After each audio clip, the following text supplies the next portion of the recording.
하나님 아버지와 아들은 이름은 예수입니다.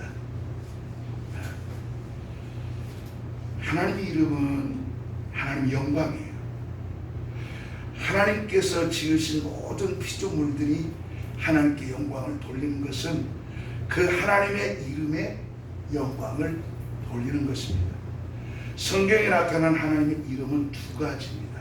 하나는 신약교에서 알려진 하나님의 이름, 또 다른 하나는 구약교에서 광약교에 알려진 바로 하나님 이름입니다. 구약교에는 여호와라는 하나님의 이름으로 나타나신 그 하나님은 바로 여호와의 사자였습니다. 또한 신약교에서 예수라고 하는 이름으로 나타나는 하나님의 이름은 바로 하나님은 하나님의 아들입니다. 구약교회에서 여호와의 이름으로 나타난 그 천사는 자기 육체를 제단에 들여서 피를 흘리는 일이 없었습니다. 그러나 신약교회에서 나타난 하나님의 아들은 자기 육체를 직접 제물로 드려서 보배로운 피를 흘려 주셨습니다. 하나님의 이름 여호와라고 하는 이름은 하나님의 표, 바로 칭호입니다. 이것이 출애굽기 3장 15절의 말입니다. 여호와라고 하는 이름은 온 자는 사람을 구원하지 못합니다. 여호와라는 이름으로 온 천사는 다만 이스라엘 백성들을 출애굽시켜 가지고 각종 재앙들을 이렇게 나타냅니다. 또 이렇게 여호와 이름으로 온 이 천사는 수차례 전쟁에서 이기게도 하고 승리케도 하시고 또 이스라엘을 도와주기도 합니다. 이는 이스라엘의 백성들을 육체로 구원함으로써 장차 사람의 영혼을 구원하시겠다고 하는 바로 메시아가 오실 때를 위하여 오영으로 그림자로 보내준 것입니다. 여호와의 이름은 아버지 이름이라 하지 않고 하나님의 이름이라고 이렇게 합니다. 그러나 오늘 본문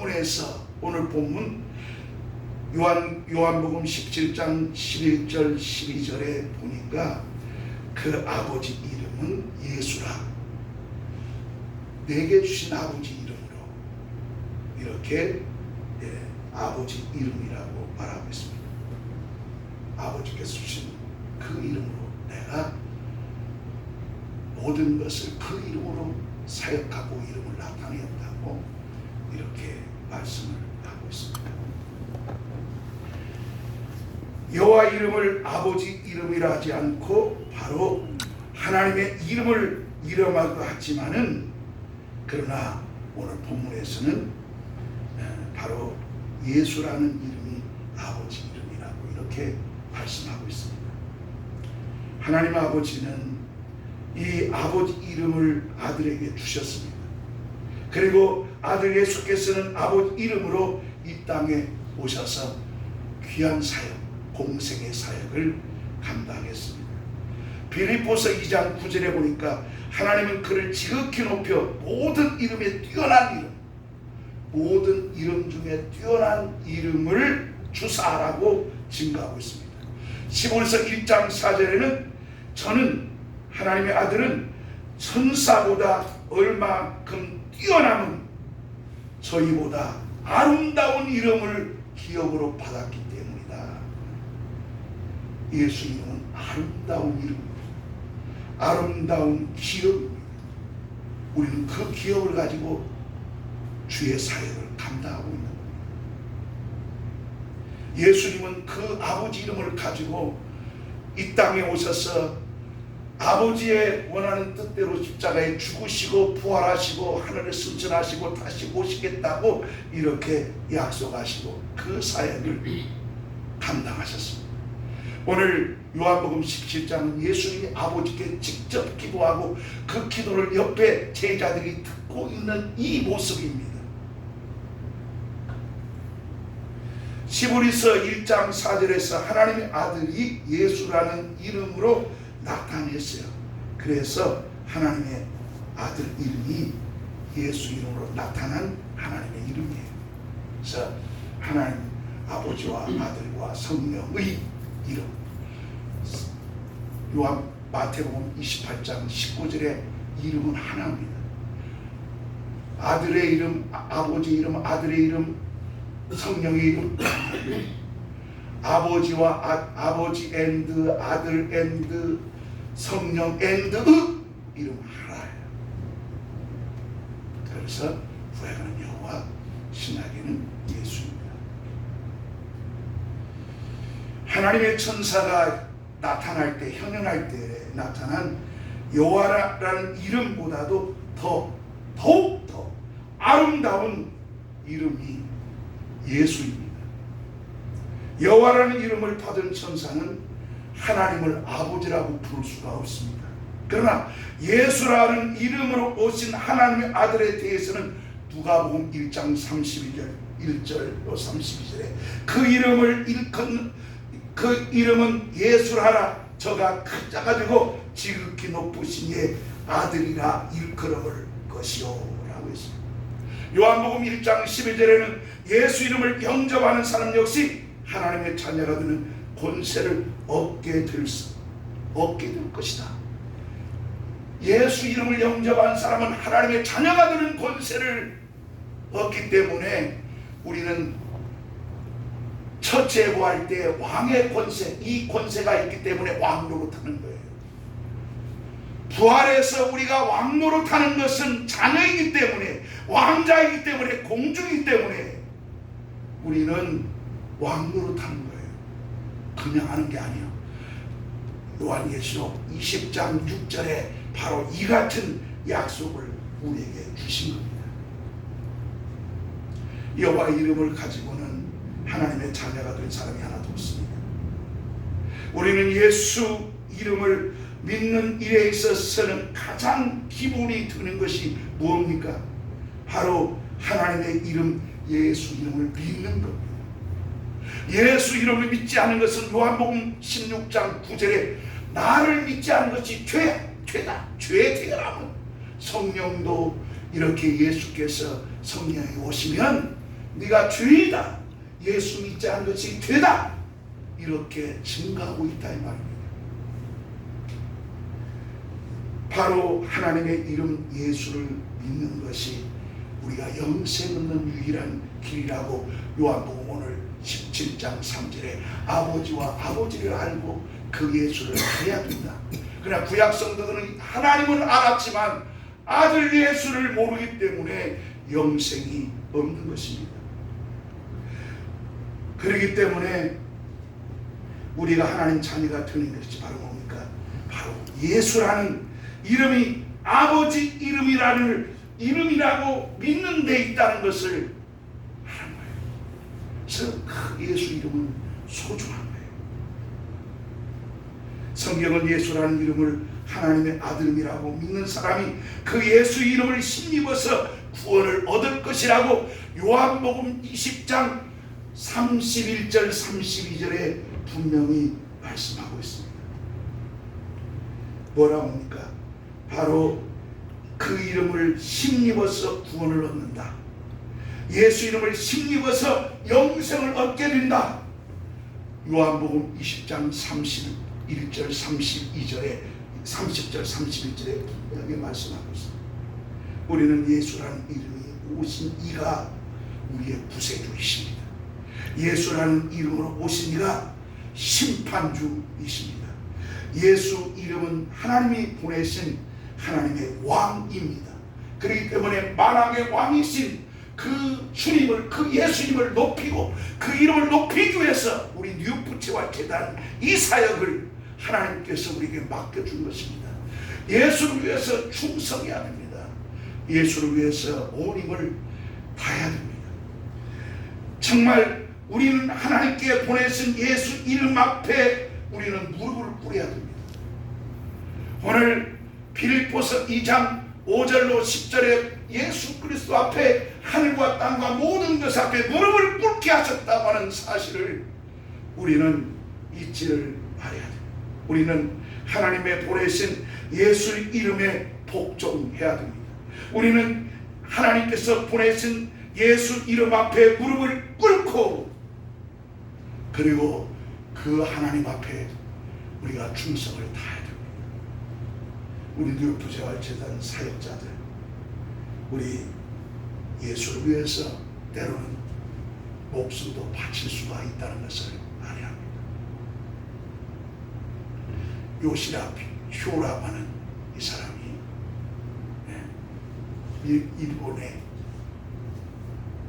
정신적인 주주입니다. 이 아스쿠리 신사의 최고위에는 바로 요시야 효라고 하는 그 사람이 있습니다. 그것도 다 있습니다. 그 사람이 누구냐? 정한로를 써서 중국과 일본을, 중국과 한국을 식민지시켜야 하는 세계적인 식민이 될 수 있다. 이걸 이루기 위해서 그 제자 누굽니까? 요시야 시로라고 하는 이 사람의 직속 제자가 이토 시로부이, 바로 안중근 의사가 저격한 그 사람.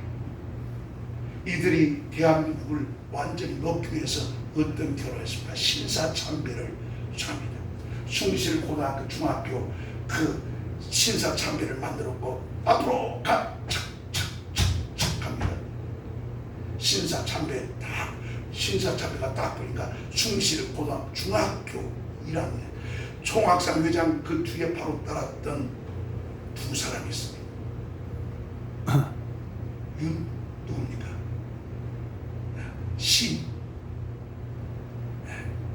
윤동주. 그 다음에 그 옆에 문익환 목사가 그 당시에 숭실고등학교 중학교 학생이었습니다. 우리는 신사참배할 수 없다, 뒤로 돌아. 이게 숭실중학교 고등학교가 폐쇄 때문입니다. 일본을 시민이었다고 이야기를 하면 우리 대한민국의 신사참배, 기독교 탄압, 이것도 다 인정하는 것이 되는 겁니다. 우리는 결코 인정할 수 없습니다. 얼마나 많은 독립투사들이 생명을 지키면서 나갔습니까? 이것이 우리 대한민국입니다. 이봉창, 그 다음에 윤봉길 의사, 안중근, 이 김구 선생이 모집한 거예요. 이게 한 이유가 있습니다. 왜 그랬습니까? 중국 상하이에 있는데 자꾸 중국이 의심하는 거예요. 야, 일본 스파이가 아니까 김구, 그러니까 큰 것을 터뜨려야 되겠다 생각해서 바로 일으킨 그 홍크에 바로 처음에는 이봉창이 왔어요. 모집하니까 죽으러 오겠다고 하겠다고 온 사람이 바로 이봉창입니다. 두 번째 또 온 사람이 누굽니까? 이봉창이 실패해요. 왜냐면 일본말을 잘했거든요. 이 사람은 일본화된 사람이에요. 일본 사람 되고 싶어서 했는데 조선지라고 무시하니까 김구한테서 내가 저 원수를 갚겠다고 나를 처음에는 못 믿었다가 바로 이봉창을 갖다가 보냅니다. 너 일본말 잘하니까 너 저 일본 천황을 갖다가 네가 쏘라. 근데 중국에서 만든 이 폭탄이 엉성해. 결국은 픽 하고 쓰러집니다. 실패한 거예요. 그래서 죽어서 죽습니다. 두 번째 또 모집합니다. 이것이 윤봉길입니다. 왜? 중국한테 인정받으려고. 왜냐하면 그래야만이 임시정부를 지킬 수밖에 없기 때문에 김구는 그렇게 할 수밖에 없었던 거예요. 김구 선생이 오지오니까 또 진짜 윤봉길 온 거예요. 24살입니다. 처자식이 있습니다. 아들 둘이 있습니다. 너 아들 처자식인데 너 죽을래요? 저 죽을 수 있습니다. 그래서 이제 양복을 새 양복을 시켜주고 시계도 사줍니다. 근데 시계가 마지막 식사하면서 아이고 선생님 이거 가지시고 선생님 오래되면 다 갚겠다고. 이게 바로 지금 효창운동장에 그대로 있습니다. 그 시계가 바로 김구 선생이 유품입니다. 그 본래 윤봉길 의사가 가졌던 글이네요. 가서 이번에는 실패했기 때문에 직접 그 폭탄 만든 사람과 직접 해가지고 연습도 하고 합니다. 그래서 바로 일본 군대 장관을 홍쿠에서 죽입니다. 그 옷이 야소문의 신사에 그대로 걸려 있습니다. 이 폭탄 맞춰 죽은 거, 윤복이어서 죽은 거. 그리고 윤봉길 의사 중국 이렇게 눈 감고 이렇게 앉아서 오는 걸 떼보세요. 꽉 죽은 것도 아니고 웃음이 있습니다. 죽어도. 아들한테 이번에 편지를 씁니다. 아들아, 에디슨 어머니 아버지도 없다. 에디슨도 훌륭했다. 나폴레옹도 아버지 없어도 훌륭했다. 아버지 없다고 원망하지 마라. 나중에 항복이 되면은 내 무덤에다가 숫자로나 허주라. 만일에 항복이 아니면 너도 투사가 되어서 나처럼 싸우라. 두 아들이 그렇게 예언을 했다는 겁니다. 이것이 바로 윤복일 의사의 그 의지입니다. 이렇게 싸웠습니다. 그래서 항복이 되자마자 김구 선생이 소절했더니 저 쓰레기장에다 사람 받고 다니는 거기다 무덤을 만들어놨다. 어머나. 찾아서 그래서 유창 운동장에다가 가면 안중근 의사는 진짜로 못 찾아가고요. 이봉창은 쉽게 찾았는데 윤병 의사는 그렇게 찾았던 겁니다. 이게 우리 대한민국의 우리 일제 30년 역사입니다. 우리는 일본 시민도 아니었고, 우리는 조선이었고, 우리는 대한민국 시민이었고, 그래서 우리는 조선쟁이라고 하는 엄청난 압박을 받으면서 했다는 겁니다. 1995년에 바로 청일전쟁에서 일본이 이깁니다. 1904년에 너일전쟁에서 이깁니다. 1931년에 만주전쟁에서 일본이 이깁니다. 1941년에 태평양 전쟁에서 미국과 전쟁에서 결국 평화하고 말았죠. 일본이 이렇게 야망 있게 싸워서 이때부터 우리 대한민국 젊은이들을 징집시켜서 얼마나 많은 사람들이 죽고 얼마나 많은 그 노무자들이 가서 그 피피를 하면서 고통을 당했는데 일본한테 개가 되고 그렇게 하면 되겠습니다. 우리는 그런 사람들 아닙니다. 그래서 우리 동포, 우리 북한 장애자들 우리가 돕는데 온힘을 다하는 역사가 있기를 소망합니다. 제가 너무 열했습니다. 바로 이어서 바로 하겠습니다. 처음에 이게 꼭 있어야 돼요. 하려면 이게 제가 한일 이렇게 믹서입니다. 전에 썼던 건데 이걸 우리 집사람이 사줘서 이렇게 합니다. 그 다음에 물을 갖다가 하루 전에 이걸 쌀을 3스푼을 이 3스푼을 이렇게 내가 가져왔습니다. 이걸 떠서 이렇게 해서 3스푼을 여기다 이렇게 넣는 겁니다. 하는 방법을 그렇게 하면 돼요. 근데 이미 제가 오늘 내가 집에서 가져왔는데 못 가져서 이렇게 했는데 조금 갈면 좀 써글써글할 수 있지만 이게 지금 이렇게 됩니다. 그래서 여기다가 이렇게 붓습니다. 그러면 이게 남쪽 나오면 여기다 그대로